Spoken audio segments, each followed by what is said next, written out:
Assalamualaikum warahmatullahi wabarakatuh. Perkenalkan, saya Sarah Tauladania dari kelas 2B Keperawatan. Di sini saya akan menjelaskan mengenai peranan zat gizi bagi dewasa dan lansia untuk memenuhi tugas mata kuliah gizi dan diet. A. Kebutuhan zat gizi dewasa. Usia dewasa 19-55 tahun merupakan rentang usia terpanjang dalam alur kehidupan manusia. Usia ini dikenal sebagai usia produktif yang ditandai dengan pencapaian tingkat pendidikan, kesuksesan dalam berkarir, kemapanan hidup, dan lain-lain. Usia dewasa dibagi menjadi 3 kelompok, yaitu usia 19-29 tahun yang disebut dewasa muda, 30-49 tahun, dan lebih dari 50 tahun yang sering dikenal dengan masa setengah tua. Kebutuhan gizi pada usia dewasa berubah sesuai kelompok usia tersebut. Peranan gizi pada usia dewasa adalah untuk pencegahan penyakit dan meningkatkan kualitas hidup yang lebih sehat. Berikut ini sejumlah masalah kesehatan yang sering dijumpai pada orang dewasa. Yang pertama, kekurangan gizi. Yang kedua, anemia.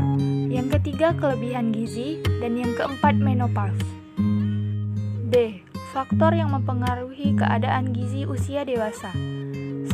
Perubahan fisiologis dan psikologis usia dewasa. Pada usia dewasa, pertumbuhan terhenti dan beralih ke tingkat keseimbangan statis dan stabil. Keseimbangan dinamis antara bagian tubuh dan fungsinya terjadi terus-menerus sepanjang hidup. Semua unsur pokok berada pada dalam kondisi konstan, walaupun beberapa jaringan lebih aktif daripada yang lain. 2. Komposisi tubuh. Komposisi tubuh orang dewasa bervariasi, tergantung jenis kelamin, berat badan, dan umur. Jaringan yang paling aktif secara metabolik adalah kompartemen massa tubuh tanpa lemak atau lean body mass atau LBM. Jaringan tersebut memerlukan jumlah energi yang paling besar untuk berfungsi dengan baik. Kompartemen air dalam tubuh orang dewasa sekitar 20% dari berat badan total. Pada orang kurus, lebih besar daripada orang gemuk. Kompartemen mineral bagian terkecil dari komposisi tubuh dewasa, sekitar 5% sampai 6% dari berat badan total yang ada di dalam rangka tubuh. 3. Pematangan fisiologis. Fungsi tubuh telah berkembang sempurna termasuk kematangan seksual dan kemampuan reproduksi. 4. Pematangan psikososial. Perkembangan psikososial pada seorang dan polanya berubah selama usia dewasa dengan kemampuan dan pemenuhannya yang unik.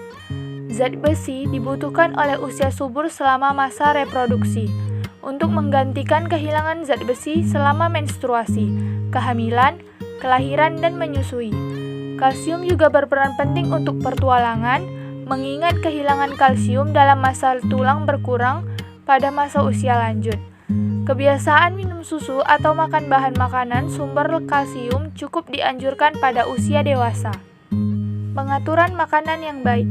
Makan makanan rendah lemak, makan makanan rendah kolesterol, makan lebih banyak serat seperti buah, sayur, dan kacang-kacangan. Makan lebih banyak karbohidrat kompleks seperti biji-bijian, kacang-kacangan, dan sayuran. Hindari alkohol, baca label makanan, dan kurangi konsumsi gula. Masalah gizi pada usia dewasa meliputi kekurangan energi protein atau KKP, anemia pada wanita, dan masalah gizi lebih atau obesitas. Gizi lebih ini disebabkan adanya kecenderungan masyarakat untuk memilih makanan yang tinggi kalori dan lemak tetapi rendah serat, terutama karena meningkatnya status ekonomi. Faktor gaya hidup yang kurang gerak atau aktivitas juga menyebabkan penimbunan lemak tubuh yang mengarah pada kegemukan. Kegiatan olahraga sebaiknya dimulai sejak anak-anak dan remaja untuk membentuk kebiasaan sepanjang hidup. Orang dewasa perlu digalakkan untuk meningkatkan kebiasaan beraktivitas fisik sehari-hari, setidaknya 30 menit olahraga dengan intensitas sedang setiap hari. Para wanita sebaiknya diberi kesempatan untuk melakukan berbagai aktivitas olahraga yang menarik, teratur, dan konsisten. D. Prinsip pemberian makanan pada kelompok dewasa. 1. Prinsip gizi seimbang. A. Variasi makanan, variasi atau ragam makanan perlu diperhatikan setiap hari. Kriteria makanan yang bervariasi terdiri atas jenis makanan pokok, lauk pauk, sayuran, dan buah.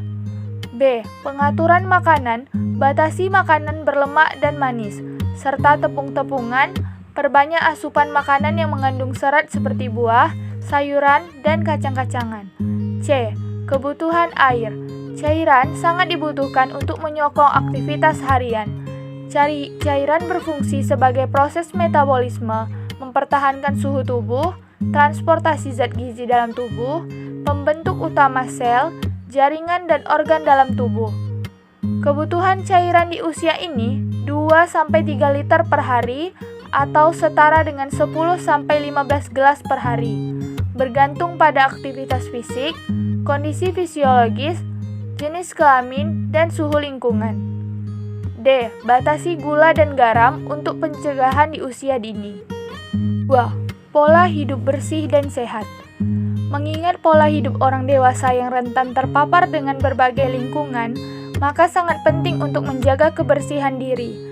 Caranya, dengan mencuci tangan sebelum dan sesudah makan, setelah melakukan pekerjaan, mandi, cuci, buang air besar dengan benar, serta mengurangi berada di lingkungan yang kotor dan terpolusi. 3. Aktivitas fisik. Gaya hidup orang dewasa perkotaan pada umumnya kurang beraktivitas fisik, sehingga memicu kelebihan energi yang berdampak pada kelebihan berat badan. Kebiasaan buruk seperti merokok, mengkonsumsi minuman beralkohol, kurang tidur akan menambah buruk kondisi tersebut. 4. Pemantauan berat badan IMT merupakan rasio berat badan dalam kilogram dan tinggi badan dalam meter seseorang. Indikator ini digunakan pada orang dewasa lebih dari 18 tahun untuk melihat apakah orang tersebut memiliki kekurangan atau kelebihan berat badan. Secara tidak langsung, IMT merupakan indikator kelebihan berat badan yang menggambarkan kadar lemak tubuh total. B. Kebutuhan zat gizi lansia.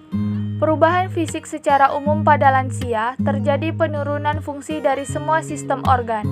Fungsi endokrin menurun sehingga metabolisme nutrisi terganggu. Asam lambung dan enzim menurun, gerakan usus atau gerakan peristaltik lemah, dan biasanya menimbulkan konstipasi. Penyerapan makanan di usus menurun. Selain masalah fisik, pemenuhan kebutuhan gizi lansia dipengaruhi juga oleh faktor psikologis seperti depresi, kehilangan pasangan, hidup menyendiri.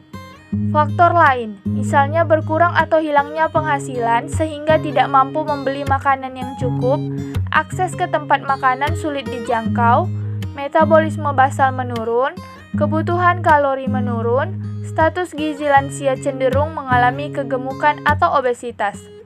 Aktivitas atau kegiatan fisik berkurang, kalori yang dipakai sedikit. Bila ekonomi meningkat, konsumsi makanan menjadi berlebihan. Akibatnya cenderung kegemukan atau obesitas. Kebutuhan karbohidrat dan serat makanan. Salah satu masalah yang banyak diderita para lansia adalah sembelit atau konstipasi atau susah buang air besar, dan terbentuknya benjolan-benjolan pada usus. Serat makanan telah terbukti dapat menyembuhkan kesulitan tersebut. Sumber serat yang baik bagi lansia adalah sayuran, buah-buahan, dan biji-bijian utuh. Kebutuhan protein. Secara umum, kebutuhan protein bagi orang dewasa per hari adalah 1 gram per kilogram berat badan. Kebutuhan lemak. Konsumsi lemak yang dianjurkan adalah 30% atau kurang dari total kalori yang dibutuhkan. Konsumsi lemak total yang terlalu tinggi atau lebih dari 40% dari konsumsi energi dapat menimbulkan penyakit aterosklerosis atau penyumbatan pembuluh darah ke jantung. Kebutuhan vitamin dan mineral. Hasil penelitian menyimpulkan bahwa umumnya lansia kurang mengkonsumsi vitamin A, B1, B2, B6, niacin, asam folat, vitamin C, D, dan E. Umumnya kekurangan ini terutama disebabkan dibatasinya konsumsi makanan, khususnya buah-buahan dan sayuran, serta kemampuan fisik yang menurun. Kekurangan mineral yang paling banyak diderita lansia adalah kurang mineral kalsium yang menyebabkan kerapuhan tulang, dan kekurangan zat besi menyebabkan anemia. Itulah tadi video penjelasan mengenai peranan zat gizi bagi dewasa dan lansia. Terima kasih.